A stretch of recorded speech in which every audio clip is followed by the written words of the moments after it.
अस्सलाम वालेकुम स्टूडेंट्स, उम्मीद सब खैरियत से होंगे।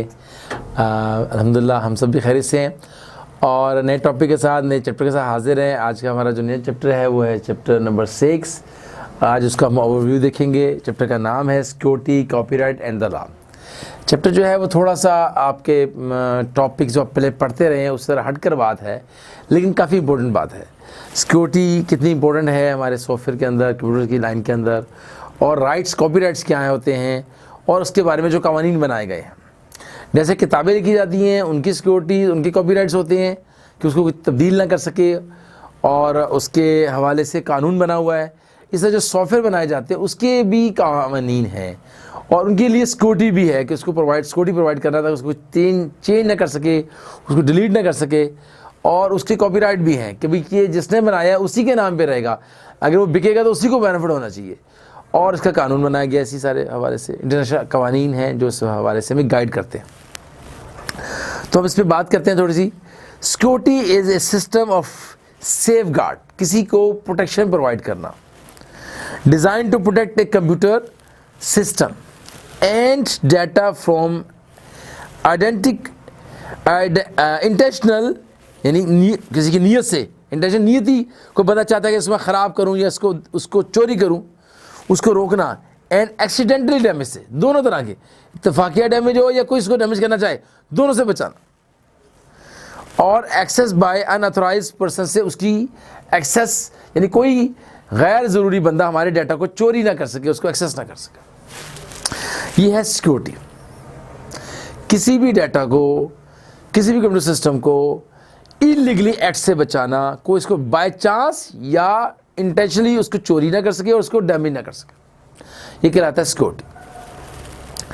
How does a computer system detect, कितना कंप्यूटर जो है सिस्टम पकड़ता है, whether you are the person who should be allowed access, क्या आप वाकई वो सही पर्सन है जिसको अलाउ किया गया है। Various means have been devised to give access to authorise people, बहुत से तरीके हैं जो अथराइज पीपल को तो एक्सेस दी जाती है, लेकिन अनअथराइज पर्सन को इजाज़त नहीं दी जाती। For this we have 4 approaches, हमें 4 मेथड इसके लिए हम यूज़ करते हैं। Number 1, what you have. You may have a key, आप किस तरह उसको खोलेंगे, आपके पास क्या चीज़ है, की होनी चाहिए, चाबी होनी चाहिए, अब पासवर्ड होना चाहिए। बैज, टोकन और plastic card to give access, you physical access to locked up server room और कंप्यूटर बिल्डिंग, कि आप बाकायदा स्क्रैच करें, काउंट, चाबी रखें, उसको लॉक करके जाए, पहला काम। नंबर 2, चाहे बिल्डिंग के अंदर कंप्यूटर सिस्टम पड़े हुए हैं, बिल्डिंग में सॉफ्टवेयर पड़े हुए हैं, जो भी, उसको लॉक किया जाए, उससे कार्ड के ज़रिए से, चाबी के ज़रिए से, डिफरेंट जो सिक्योरिटी लॉक डोर करके, प्लास्टिक कार्ड के ज़रिए से, बैज के ज़रिए से, टोकन, ये सब डिफरेंट तरीके हैं किसी चीज़ को सिक्योर करने के। नंबर 2, व्हाट यू नो, आपको क्या पता है। Standard user IDs and password, हम क्या रखते हैं आमतौर पे, आईडी बनाते हैं, यूज़र पासवर्ड आईडी। जब सिस्टम खोलेंगे तो यूज़र नेम और पासवर्ड देना पड़ेगा, तब आप अगर उसके अथराइज यूज़र हैं, अगर यूज़र नेम और पासवर्ड है, आप खोल सकते हैं, अदरवाइज नहीं। और some special combination of numbers are given to the user to log on to the machine, जो पासवर्ड जिसे हम कहते हैं। और अगला है नंबर 3, व्हाट यू डू, कि आप क्या करते हैं। Normally the user put their signature on the documents to confirm their legitimacy as an authorise user. कोई लोग साइन करते हैं, जब साइन करते हैं तो पता चल जाता है ये बंदा, जब साइन किया जाता है, या आजकल स्वैप करते हैं, हम मोबाइल को स्वैप करते हैं, तो उससे भी पासवर्ड का खोलने का तरीका, अगर आपको पासवर्ड आता है खोलना तो आप खोल लेंगे, अदरवाइज नहीं। तो वहाँ साइन का मेथड भी है, साइन से पता चलता है बंदा अथराइज है या नहीं है। और नंबर 4 मेथड है what you are. Some security measures are biometrics होती हैं, कि थंब एक्सप्रेशन से आप फिंगर लगाते हैं, आपका फिंगर उसमें रजिस्टर है तो फ़ौरन आपको एक्सेस मिल जाएगी, नहीं तो सॉरी।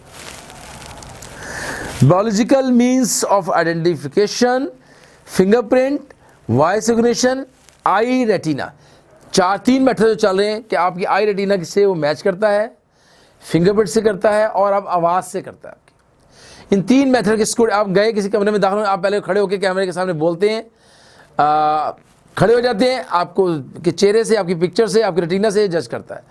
दूसरा आप फिंगरप्रिंट देते हैं और वो आपको असेस कर लेता है और आप जाते हैं।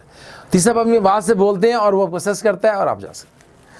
ये है जी हमारे चैप्टर के बारे में सिक्योरिटी, उसके कॉपीराइट्स के बारे में बात होगी इसमें। अब ये तो सिर्फ सिक्योरिटी के बारे में बात की, 4 किस्म की सिक्योरिटीज हमने डिस्कस की आपसे। यह वो यूएस चैप्टर का, उसके अंदर फिर वायरस का अटैक, वायरस कैसे आते हैं सिस्टम में, उनको डिलीट कैसे किया जाता है, इस चैप्टर में हम ये भी पढ़ेंगे। वायरस और एंटीवायरस के इशूज़ को देखेंगे, फिर वायरस की कॉजेज़ क्या हैं हम वो देखेंगे, उसकी टाइप्स, कितने किस्म के वायरस पैदा हो चुके हैं वो सब देखेंगे जो कि हमें नुकसान पहुँचा रहे हैं, और फिर उनको किस तरीके से सेफ गार्ड, उनके खिलाफ, वायरस के खिलाफ कैसे हिफाजती तदाबीर, और डाटा को सिक्योर क्यों किया जाता है, डाटा सिक्योरिटी कितनी इंपॉर्टेंट है, और सिक्योरिटी की वायलेशंस कैसे कैसे हो सकती हैं, लोग कैसे कैसे चोरी करते हैं डाटा को, और सिक्योरिटी को क्या नुकसानात हो सकते हैं, और डाटा का प्रोटेक्शन क्या चीज़ होती है, कितना ज़रूरी है, प्राइवेसी इश्यूज़ क्या हैं, कौन चीज़ें प्राइवेट हैं, कौन सी चीज़ें जो है जनरल होती हैं, और डाटा को उसके कॉपीराइट्स जिसकी मैंने बात किया कि किसकी किताब है वही बंदा उस कॉपी किताब को छाया कर सकता है, भेज सकता है, और दूसरा बंदा नहीं भेज सकता। और इंपॉर्टेंट प्राइवेसी एक्ट्स, कानून जो बनाए गए हैं उसके बारे में बात करेंगे।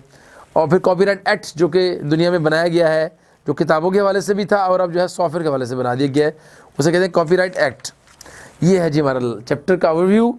इंशाल्लाह इसके बारे में हम डिटेल से पढ़ेंगे। तब तक के लिए आपका बहुत शुक्रिया हमारे साथ रहने का। अस्सलाम वालेकुम।